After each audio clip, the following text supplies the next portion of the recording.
Three races left, two chances to get to the championship in one unpredictable supersized track that's going to have you gripping the edge of your seat as we inch closer to giving away NASCAR's ultimate prize in Phoenix. We're getting close to the end game, folks. Welcome into this week's edition of Round the Track. I'm your host, Gabe McDonald. America's crew chief, Larry McReynolds, back with me. And Larry, I know we just got done with Las Vegas, but this week has the chance to give someone very lucky, even if they're not a playoff driver in the field in the round of 8 right now. Well, Talladega has always been a part of the playoffs, Gabe, but this is the first time it's truly been in a round of 8, so that reduces the number of playoff drivers. It increases the number of non-playoff drivers. Yeah, there's 7 drivers trying to punch their ticket to Phoenix like Denny Hamlin did at Las Vegas, but there's 32 drivers that could care less, a lot of them trying to still get their first win of 2025. Yeah, always a race where we see some wild cards and some wild stuff as well. We do have a playoff driver waiting in the wings. We're going to talk exclusively with Joe Gibbs Racing's Christopher Bell in the Garage Confidential. Plus, NASCAR's changes for next season have the drivers questioning everything. But first, we're dropping the green flag on Talladega ahead of this weekend. Speed, skill, and a whole lot of luck. Talladega Superspeedway doesn't just put drivers on notice. This is a track that tests everyone on a team, from the pits to the engineers. The Superspeedway package puts a lot on these teams on a more even playing field. With just 2 races before we crown series champions, it's about finding that little more juice to get you across the finish line first. Drivers are going to use their manufacturer alliances big time to find that speed in the draft. Oh, and avoiding everyone else's wrecks too will probably help you advance or even upset the entire playoff field. I mean, it's just, there's only 4 teams that are going to make it here. So, and you put I hate calling them wild cards because I just hate saying that, but it's a race where a lot of things can happen, right? Like a wreck can take out a few cars more than normal, right? So it just becomes interesting that way. I don't know if I'm a huge fan of that where it is in the playoffs, but the rules are the rules, and we're going to play by them. Yeah, that'll be an interesting event, that's for sure. Some drivers, certainly an interesting points position. So, yeah, we'll just see how it plays out. But typically, you know, that's one where you just got to play the strategy right and try to be at the front at the end of the cycles. Then you're now counting on a good Talladega race, and you can't really count on that. You might as well budget yourself to finish 25th in points with no stage points. That's like a realistic, you know, how many points usually you're going to get when you go to that racetrack, unless you get fortunate. Go ahead and check out those track trends. For some reason, the Dark Horse Mustangs run very well at Talladega. 4 drivers account for 63% of the top 10 starting positions here in the last 4 races. Now, this is how unpredictable this track can be. The driver leading the most laps failed to win each of the last 10 Talladega races. And while we always expect a big one here, we don't see many yellow flags. Each of the last 4 races at Dega had only 4 cautions. And of course, you got to watch out for that 6 car. Brad Keselowski leads all active drivers with 6 wins here at Talladega. He has finished runner-up 3 times since his last win in April 2021. Well, this is why we go out and get this guy right here, America's crew chief, because this is a guy who knows how to win at super speedways, including Talladega. Strategy is so tough to calculate, and obviously one of the longest super speedways here in the circuit. Well, it is, and strategy's already starting because these teams are starting to plot their strategy before they even send the haulers down there to Talladega. The stages are 60, 60, and 68, pretty equal distance. The fuel window is about 42 to 44 laps. But it's going to be about saving fuel, and how the cautions fall is going to depend on that. It's not about saving fuel for miles per gallon. It's about saving fuel to shorten up that next pit stop. But to me, the big strategy is going to come from those 7 playoff drivers that's not locked in. Are they going to play it safe and ride at the back?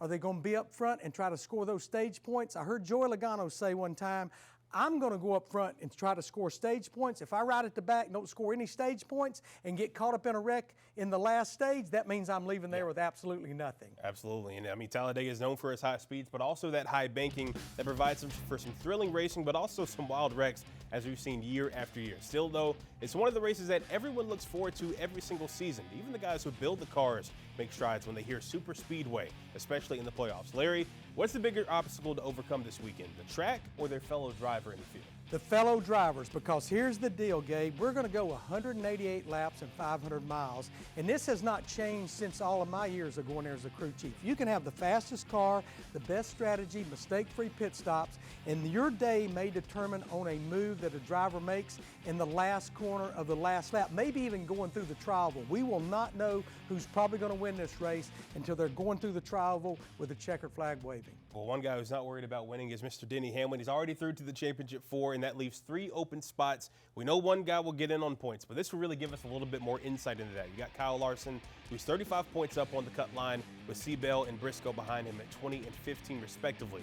Now that can be made up if your regular season champion, William Byron, even Chase Elliott and Joe Logano are also within an earshot at 23 and 24 points down. Now Ryan Blaney, 30 points. He had those issues getting into the wall at Vegas. He's most likely looking at a win and in situation, which we know he's done before. Larry, what does this board tell you heading into this weekend with just 2 races before Phoenix? Absolutely nothing. We're headed to Talladega. Again, can you stay out of trouble? Are you going to score stage points? But you mentioned Denny Hamlin.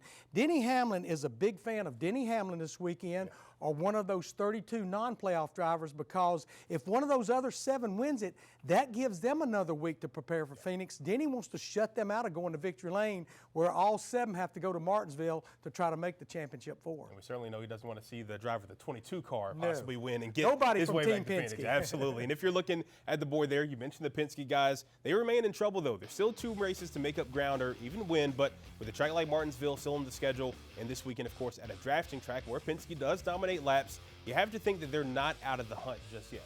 You know, and you think about Joey Logano, he's won there before, and in the 7 races with Gen 7 car, he's led lap, he's scored stage points, a best finish of 19th. He's not finding his way to the end. We know Blaney's going to be strong, all the Team Penske Fords, but if Joey Logano can pull this off and lock in, I see the path for Ryan Blaney, because remember, Ryan has won the last 2 cutoff races at Martinsville the last 2 years. Absolutely knows how to get it done there at the paperclip. And we also have some big crew chief news that just went down, which could have a bit of a domino effect here. Jim Pullman, the reigning Xfinity Series champ, crew chief for Justin Allgaier, is coming back to the Cup Series next season. Now get this, to be atop Kyle Busch's pit box on the 8 at RCR. Now he's been at Richard Childress Racing before as the head of R&D. Larry, 2 things here.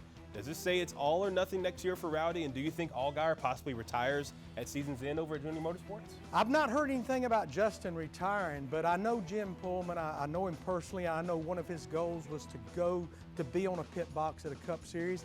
And I like Jim's personality. I think it could be exactly what Kyle Busch needs. I think, and I've heard this in our interview, Jim Pullman is going to demand a lot out of Kyle Busch. Kyle Busch is going to demand a lot out of Jim Pullman. But remember this, Jim is still in the hunt to maybe win the back-to-back Xfinity Series championship with that 7 Justin. Absolutely. We already know Kyle Busch definitely wants to get back into victory lane sooner than later. We'll see how that affects him coming up next season. Well, Larry's sticking around, and so should you, because, wait, do you hear that?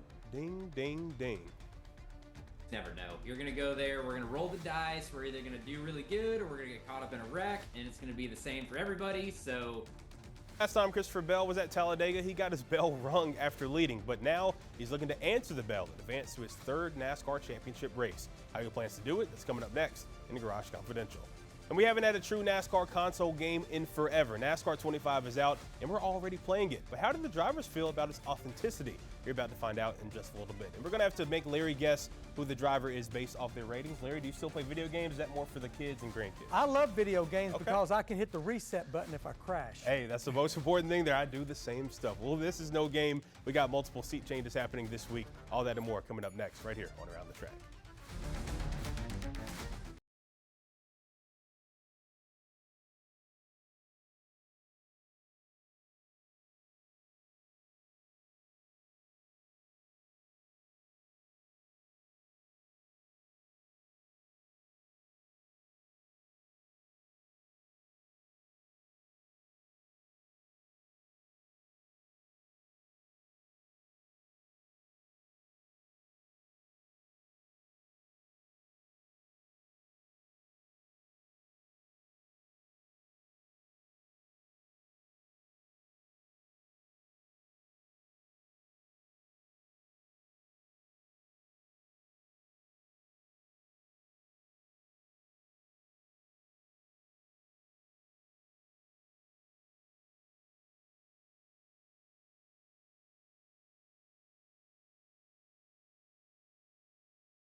Back here on Around the Track, what you're seeing is not actual race footage. This is actually the latest video game release from iRacing.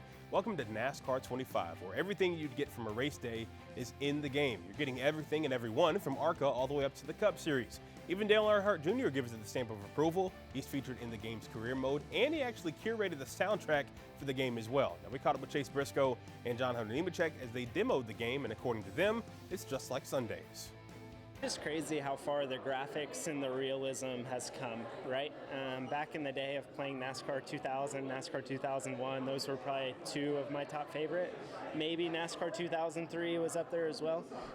But ultimately, that picture was super grainy and just a really good time, where now you have some realism with it. I mean, even running Homestead there, the glare on the windshield from running inside the race car from the sunlight is pretty realistic to what we experience.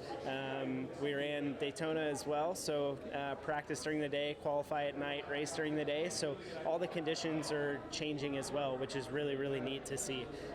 So hats off to iRacing and everyone involved. I think that this is going to be a great launch. The game is available for download now on PC, Steam, Xbox, and PlayStation. Now, Larry, these are the actual rankings for some of the drivers. Let's see if you can guess which driver is who. In this instance, we've given the series the overall, and since we're racing Talladega, their super speedway rating as well. So we got two Cup Series drivers here and an Xfinity guy as well. Take a guess here on our first guy in the Cup Series, 100 overall, but 98 on super speedway. So what are you thinking here? 100 overall, considering he was raised on video games, I'm going to say William Byron. Okay, let's get our reveal. Let's see if you're right. And it is Mr. William Byron, who's on the cover of the game. He is the video game guy. Hey, absolutely. That's how he had to come up there. Now it's to the Cup Series driver number 2. He's a 90 overall, but 100 on super speedway. So he's already talked about some guys who have a lot of success on these kind of tracks earlier in the show. I'm going to say it's a guy that has 2 or 3 Talladega wins, but it's been a while. But I think he's going to be a player on Sunday. I'm going to say Joey Logano. Okay, and it is Joey Logano. 2 for 2 so far. Joey Logano as well, the 3-time Lucky champ. guess. Yeah, and here's a tricky one, though. We're going down to the Xfinity Series. 93 overall, 87 on super speedway. So you're thinking right here? I'm going to say our reigning champion, Justin Allgaier. Okay. Oh, I think you might be stumped on this one. This boy. is actually Sam Mayer. Obviously, one of the drivers there, Okay. 93 overall, 87 on the super I'll speedway. take 2 out of 3. Hey, 2 out of 3. I'll take We will 2 out take of that 3. all day. Some good stuff there, and obviously we'll got a lot more coming up on here on Around the Track, because in NASCAR, we call free agency silly season, and the carousel for cars is starting to turn. We've got some garage gossip on who might be taking over a ride that's going to be vacated after the season. Plus, Garage Confidential has Christopher Bell talking all things Dega, but is he talking about Phoenix already? Well, he's already won there this year, and you're about to listen to him talk about title hopes coming up next right here on Around the Track.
Back here on Around the Track, another Cup Series driver has lost his ride. Justin Haley is out at Spire Motorsports at the end of this season. Now, he's been on the hot seat for a while. In fact, we actually reported earlier this year that Spire thought about making the change mid-season. Haley took over the 7 last season after that trade with Rick Ware Racing that landed Corey LaJoie in Haley's old ride. Now, he's only 26 years old, so we'll see where he lands during silly season. Around the Track has confirmed through sources that Spire has been in discussion with some other drivers. One hot name to watch with this seat, Mr. Daniel Suarez. Well, a NASCAR fan favorite has lost his ride. Viking Motorsports announcing this week that it's released Matt DiBenedetto and will go with upstart Connor Mosack in the 99 car for the final 3 races in the Xfinity Series. Viking, who's in its inaugural year as a full-time team in the series, DiBenedetto, former Cup Series driver who's won the All-Star fan vote, had a best finish this year of 5th. Now, Mosack has 31 previous starts, but just 3 this season in Xfinity. Viking did not say who will drive the 99 coming up next season. Well, if you ask anyone in the garage area earlier this season, Christopher Bell went on a tear and was an odds-on favorite to cruise to another championship for berth. Now the JGR driver is fighting just to get to Phoenix to have a chance, but he's got a plan this weekend to rack up the points. He joined our Christian Audi in our ATT podcast studio a moment ago in this week's Garage Confidential. Well, he's the driver of the 20, but Christopher Bell, does the number 91 mean anything to you? The number 91. Where are you going with this one? That is your super speedway rating in NASCAR 25. Do you think that is a good rating for you? I think that is an outstanding rating for me. And if you would have told me that I was going to have a 91 super speedway rating whenever that game came out, I would have told you you're crazy. So, yeah, that was very friendly for my rating. They gave you 100 on short intermediate. I mean, I could believe that. You're pretty fire on those. You're pretty fire on those. The 1 mile racetracks, that's our bread and butter for sure. For sure. Speaking of, we're going to a place where you've led laps before. You got caught up in someone else's stuff last time we were there. What do you feel about going into Talladega? What are some of the tricky parts, and how do you stay clean among other people's messes? Well, that's the name of the game right there. Talladega, you just never know. You're going to go there. We're going to roll the dice. We're either going to do really good or we're going to get caught up in a wreck, and it's going to be the same for everybody. So, you know, it's just one of those races that you can't put too much into. You hope you get lucky, and you know, the stakes are at an all-time high going into Talladega, moving it to the round of 8 this year. Normally it's in the round of 12. So, yeah, huge implications that come out of this race. So I would love for to be able to get out of Talladega in the same point spot that I am in right now. That would be a win for us. Is that something you can anticipate when you're getting sim time, is trying to avoid other people's stuff? I mean, is there like a mode where you can be like, all right, there's going to be a crash in front of me. I can hear my spotter. What do I do? Yeah, so the short answer is no. We don't use simulator for the Daytona Talladega, the super speedway stuff. Car handling just doesn't really matter at those two type of racetracks. So we don't use any simulation for it. It's just all off of, you know, past notes and watching a lot of film to see how the races unfold. And then using your spotter, man. The spotter is the most critical piece whenever you go to these super speedway races. And yeah, you want to talk about like you need to have that sense of feeling the energy in the pack and knowing, you know, if wrecks are about to happen, if the you know, people are getting amped up around you, the pushes start to become a little bit bigger. So yeah, you can get a really good sense of that once you get some experience. We know one of you guys is going to get into Phoenix on points. Yep. However, you're third right now. How do you guys feel about it as a unit at JGR? Because Denny's in. What are the meetings like between you guys? Because if Denny's already in, it's between you and Chase trying to get those other spots. How do you guys navigate that at this point in the season? So honestly, Denny winning was probably one of the best scenarios for us. I mean, obviously, I wish it was myself, but now going to Talladega, Denny can, you know, help us all that he can, and you know, try and get us into the championship event. And normally, team racing becomes very difficult at, you know, any of the majority of the tracks, any of the intermediates, the short tracks. But at super speedway style racing, team racing is literally everything. So having Denny locked in should be a benefit to myself and Chase. You're ahead of the cut line, and I'm not trying to get you ahead of yourself, but you've already won at Phoenix this season. That is a track you know very well. You've conquered the dog leg. You've conquered everything in the desert. Once you lock yourself into that championship 4, where does Christopher Bell's mindset get to? Yeah, it gets to a pretty happy spot, honestly. Phoenix is one of my best racetracks on the calendar. You mentioned my 100 rating there, so it's a good one for me, and I just I hope I get the opportunity to get back there. You know, I've been to that championship 4 at Phoenix 2 times through 2022 and 2023, and both times we just didn't have a super clean race. We had a pit stop mishap take me out of it in 2022, and then had that parts failure in 2023. So you know, we're longing for the opportunity to get back and hoist that trophy. I'm about to send it back to Gabe and Larry Mack. Larry wanted me to remind you that Oklahoma's playing Bama in a couple of weeks. Do you have any words for him? Well, my Sooners lost. So we had a really, really tough loss at Texas not at Texas, but against Texas this week. And I don't know. I'm not feeling good about it. So not feeling good about it. Larry, that might be a win for you, but for Seabell, let's send it back to you guys in studio. So, Larry, I know you're a Bama fan. Christopher's not feeling too good about the matchup He against didn't Oklahoma. sound Your very thoughts? optimistic about that after that Texas drop. And I actually wore this crimson red blazer just for Christopher Bell. But we've got some tough games before we see each other in mid-November. I think they've got Tennessee and Ole Miss. We've got Tennessee, South Carolina, LSU. But I'm like Christopher. He likes to let his race car do the talking. I just like letting the scoreboard do the talking. Hey, that's what it's all about. Roll Tide for Roll the man Tide. himself. Well, he's getting his shot at a title, folks. Denny Hamlin, tears flowing, punched his ticket to the championship last week. What do we think we'll do it this week? We got our Victory Lane locks coming up next right here on Around the Track.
Well, he's hoping to get it done in Dega, but if he doesn't, you know he'll have plenty to say before the elimination race at Martinsville. Ryan Blaney is on Around the Track coming up next week.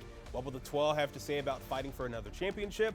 We'll have to find out. Ryan Blaney next week on Around the Track. Be sure to check your local listings ahead of the race at the Paperclip. What's a super speedway? So anyone can win this weekend, but if you ask odds makers, it's Ryan Blaney's race to lose, and the man, could he use it? However, 9.5 to 1 isn't the number we thought that would be up there for the Team Penske driver who's been in the title race the last 2 seasons, including his championship year in 2023. 2 others who wouldn't mind the free ticket to Phoenix, well, William Byron and Joey Logano. They are both at 10 to 1 to get it done. They also have a non-playoff driver, but someone who is no slouch at super speedways, Austin Cindric, who won the spring race earlier this year. He's at 12 to 1, and then you have Chase Elliott, who rounds up the top 5 at 12.5 to 1 to get it done at Dega. But one last thing left to do, Larry, it's their time for our Victory Lane locks. Who you got winning Talladega? Is it a playoff driver or is a non-playoff driver going to spoil things this time around? If I was smart, I'd probably go with a non-playoff driver like Ricky Stenhouse Jr. did 1 year ago, but I'm not very smart, Gabe. I'm going to go with the obvious. This guy won the last super speedway race at Daytona back in August. He won this race at Talladega, one of 3 wins he's had there.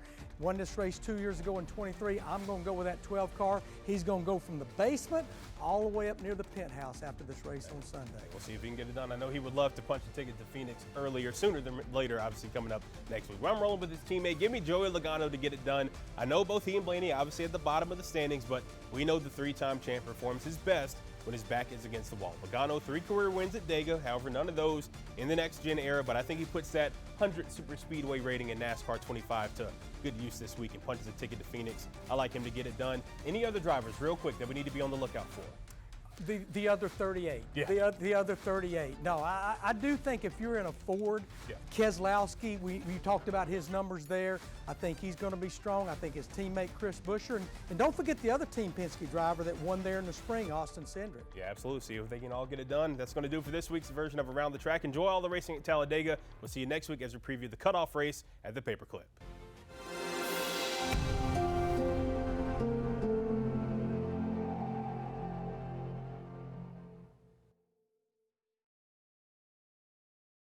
Queen City News Plus. Just search Queen City News on your smart TV's app store.